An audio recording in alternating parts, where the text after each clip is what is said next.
Hey everyone, my name is Josh from CBS, and today we're going to go over how to make a laser source using FRED. To get started, we're going to select New Document.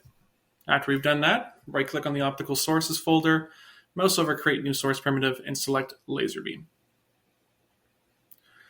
We're going to leave all the default settings, but we're just going to change the color to red, and select OK. And now we're able to view our laser in the 3D view. And after we've done that, we're going to right-click on the Geometry folder, mouse over Create Element Primitive, and we're going to select Plane. From here, we're going to increase the X and Y semi-apertures to 2, and then we're going to mouse to the bottom, right-click and append, and apply a shift of 5 in the Z direction. Click OK, and select the View All button, and now we can see both our laser source and our plane in the 3D view. Now we're going to create our analysis surface by right-clicking on the Analysis Surface folder and selecting New Analysis Surface.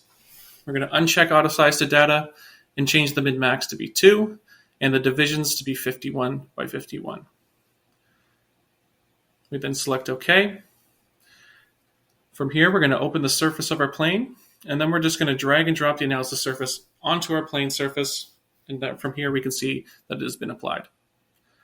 And from here, we're going to run the trace and render, and as we can see, our beams have hit our analysis plane and have been stopped.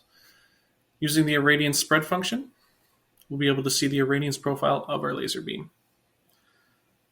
which here we can see a primary focus in the middle, and it slightly loses intensity as it moves out. And to show you that a laser beam behaves properly in FRED, we're going to move our analysis plane to about 5,000 in the Z direction. Select OK. We're then going to rerun our ray trace. As we can see, our rays are still being halted on the surface, and in the radiance spread function, will show us that our radiance profile has widened due to the Gaussian profile of our laser beam. And there you go. As always, CBS is here to provide you with the best possible support when it comes to working with FRED. Keep an eye out for even more helpful content.